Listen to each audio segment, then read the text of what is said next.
प्रभु यीशु मसीह के नाम में आप सबको मेरा नमस्कार। प्रियो, जो चीज़ें हमारे लिए बहुत कीमती होती हैं और बहुत प्रिय होती हैं, बड़ी महत्वपूर्ण होती हैं, तो हमारी कोशिश रहती है कि उनको बहुत यत्नपूर्वक सुरक्षा उनकी करें और बहुत सहेज कर संभाल कर रखें। और हम बहुत प्रकार के उपाय इस्तेमाल करते हैं अपनी कीमती चीज़ों को सुरक्षित करने की। जैसे हम अपनी ज्वेलरी को, जो कीमती आभूषण होते हैं, उनको हम लॉकर में रखते हैं। अपने घर में हम ताला लगाते हैं, सीसीटीवी लगाते हैं और अलार्म भी लगाते हैं। अपनी कार को लॉक करते हैं, अलार्म लगाते हैं। और साथ ही साथ हम अपनी नौकरी की भी हिफाजत करते हैं, अपनी सेहत की, अपने परिवार की, बच्चों की हिफाजत करते हैं, क्योंकि ये चीज़ें हमारे लिए बहुत ख़ास है, बहुत महत्वपूर्ण है और बहुत कीमती हैं। और ऐसा करना भी चाहिए। लेकिन परमेश्वर का वचन बाइबल हमें बताती है कि इन सब से बढ़कर भी कोई चीज़ है जिसकी हमें रक्षा करना चाहिए, और वो चीज़ है हमारा मन या हमारा हृदय। और प्रियो, अक्सर हम इसकी सुरक्षा के प्रति जागरूक नहीं होते, बड़े लापरवाह होते हैं। और हमारा जो आज का वचन अंश है, जो इसी पर आधारित है, इसी विषय पर है, वो है नीति वचन 4 और उसका 23 पद।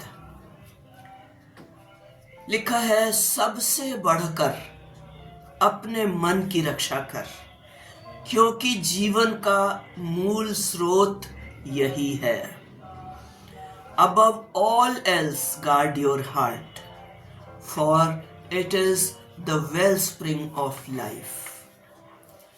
जैसे guard your heart लिखा है, हार्ट या हृदय, और हिंदी में लिखा है मन। तो ये जो हृदय है, ये मांसपेशियों से बना हुआ अंग नहीं है जिसकी बात बाइबल कर रही है, जिसके साथ जो ब्लड वेसल्स वगैरह जुड़ी हुई हैं, जो ब्लड को पंप करता है। ये उस अंग की बात नहीं कर रही है, लेकिन मन का अर्थ है वो केंद्र बिंदु, वो पॉइंट, वो चीज़ जहाँ पर हमारी सारी भावनाएं होती हैं, हमारी इमोशंस होती हैं और हमारी इच्छा शक्ति होती है। क्या हम महसूस करते हैं, क्या हम सोचते हैं, हमारे विचार होते हैं, और क्या हम फैसले लेते हैं। इन सारी बातों का जो सेंटर है, केंद्र है, वो मन है। और वचन ये कहता है कि उसकी सुरक्षा हमें सबसे बढ़कर करना है। कारण क्या है? क्योंकि हमारा मन, उसमें जो चलता है, हमारे जो विचार हैं, वही हमारे मुंह से निकलते हैं और वही हमारे क्रियाकलापों में दिखाई देते हैं, वही हमारे चरित्र का निर्माण करते हैं। और उसके बाद हमारे सारे भविष्य, हमारी नियति, हमारी डेस्टिनी को भी वही शेप अप करते हैं। तो आइए इस वचन का जो अंश है, जो प्रोवर्ब्स 4:23 है, नीति वचन 4:23, इस पर थोड़ा सा हम मनन करते हैं। और पहली बात लिखी है अबव ऑल एल्स, मतलब सबसे बढ़कर। तो वचन यह क्या कहना चाह रहा है? किस किस से बढ़कर? शुरू में जिन बातों की हमने चर्चा करी, उन सब से बढ़कर, यानी हमारा पैसा, धन दौलत, संपत्ति, हमारे कीमती आभूषण, हमारी कार, घर, हमारा करियर, हमारा परिवार, हमारी नौकरी, यहाँ तक कि हमारी सेवकाई भी। परमेश्वर का वचन कहता है इन सब से बढ़कर हमें किसी और चीज की रक्षा करनी है, और वो है हमारा मन और इम्पोर्टेंट। ऐसा नहीं है कि ये चीजें इम्पोर्टेंट नहीं है और हमें इनकी सुरक्षा के लिए यत्न नहीं करना चाहिए, ऐसी बात नहीं है। लेकिन मन जो है वो इन सब से बढ़कर है, सबसे ऊपर है। और हम देखेंगे कि मन इन सब से बढ़कर क्यों है, क्यों मन को सुरक्षित करने, गार्ड करने और हमेशा उसके लिए चौकस रहने के लिए वचन हमको कहता है। क्योंकि हमारे मन के ऊपर ही शत्रु का, शैतान का हमला होता है, और सब कुछ की शुरुआत हमारे मन में होती है। जब भी कोई विचार, जब भी कोई परीक्षा, जब भी कोई सुझाव आता है, वो हमारे मन के ऊपर डाला जाता है, और मन के अंदर ही हमारे युद्ध होता है।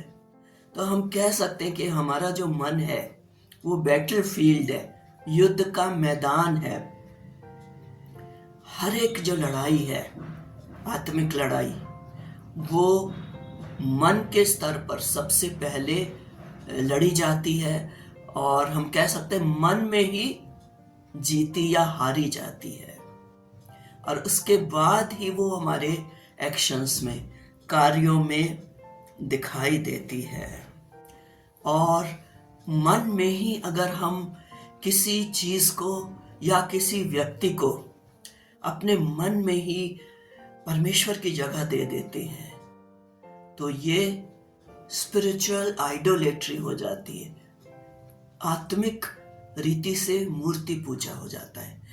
हमारे मन में अगर हमने परमेश्वर के बजाय किसी और को स्थान दिया है, किसी और व्यक्ति को या वस्तु को, तो ये जो है हम आत्मिक मूर्ति पूजा के दोषी होते हैं।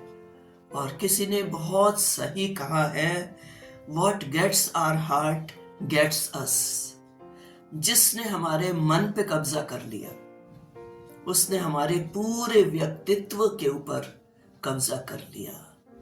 और यिर्मयाह 17:9 और 10 में लिखा है कि मन तो सब वस्तुओं से अधिक धोखा देने वाला होता है, इसका भेद कौन समझ सकता है।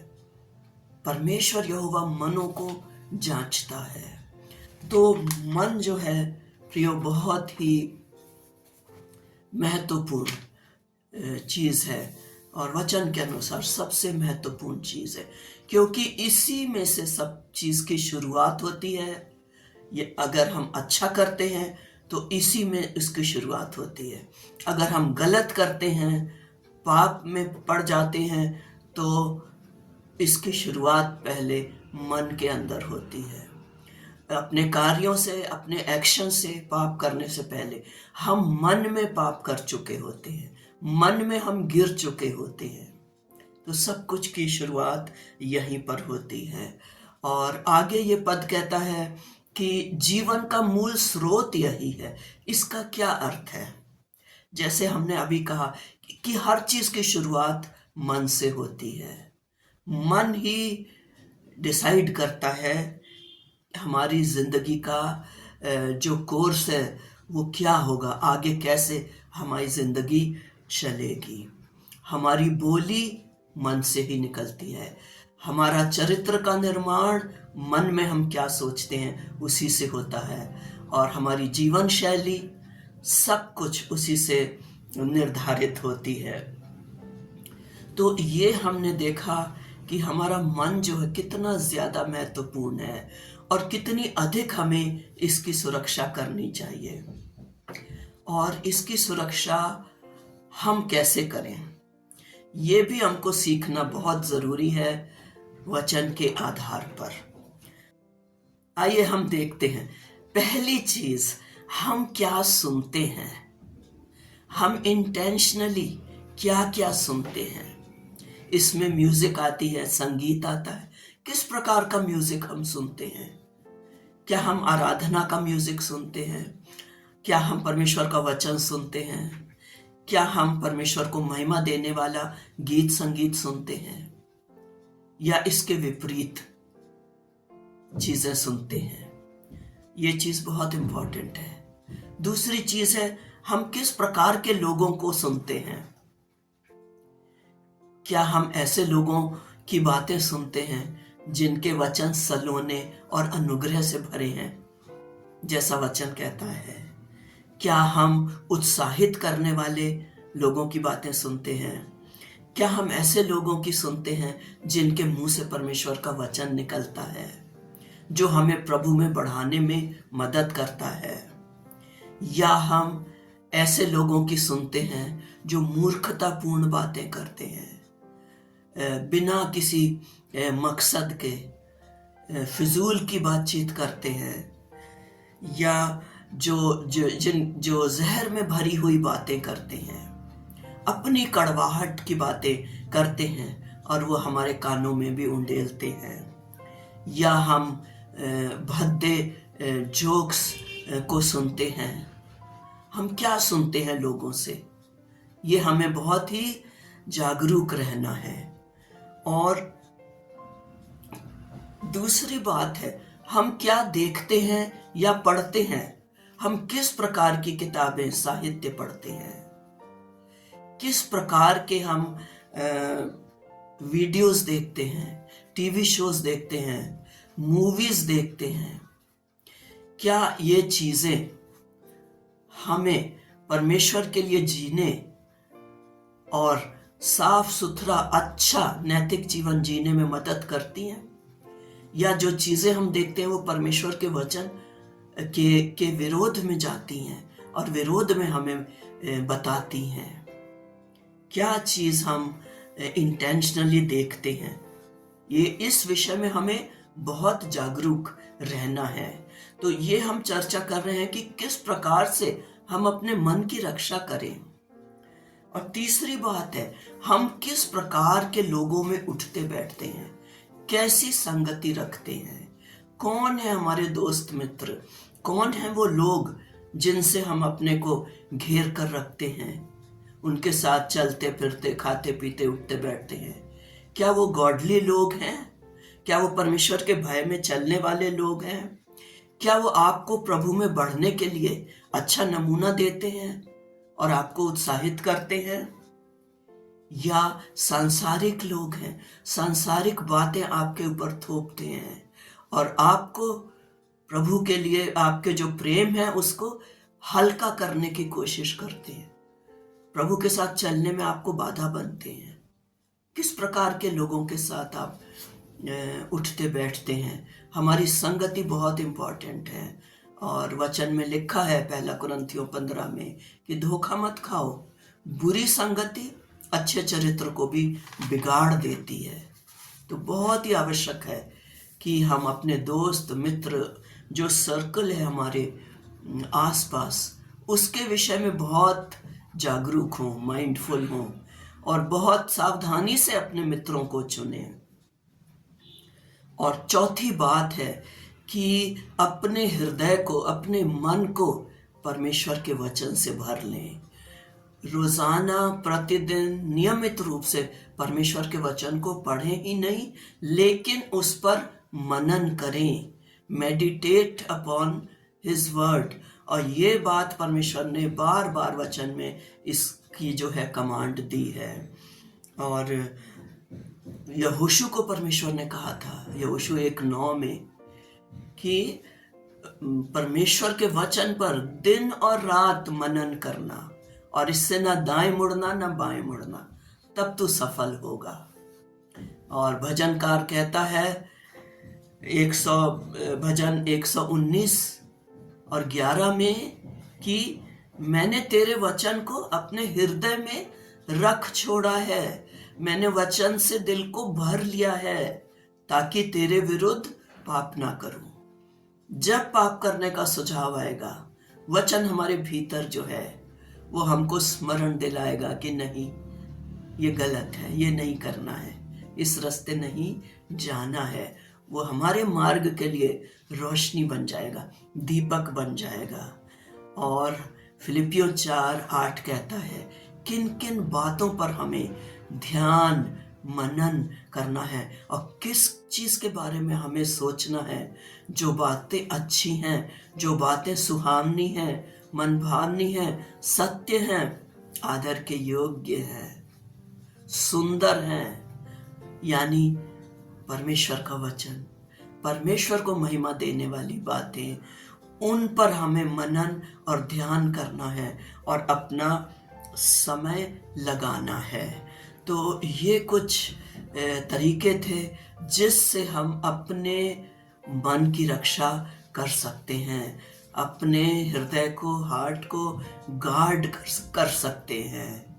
क्योंकि जो हम अपने अंदर लेते हैं, वो जो इनपुट्स हमारे मन के अंदर जाते हैं, वही हमारे विचारों को शेप अप करते हैं, बनाते हैं, दिशा दिखाते हैं, और वही विचार हमारे एक्शंस में निकलते हैं, प्रकट होते।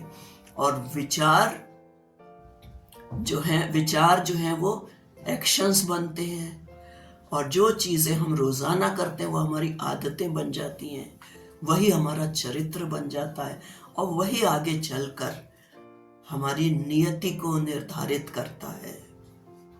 तो प्रियो, ये विषय बहुत ही आवश्यक है, और इस वचन पर हम ध्यान दें और यत्न करें कि हम एफर्ट करके अपने मन की रक्षा करें और उनको सही बातों से भरें, और प्रभु करे कि उसकी सहायता से हम ये कर सकें। आमीन।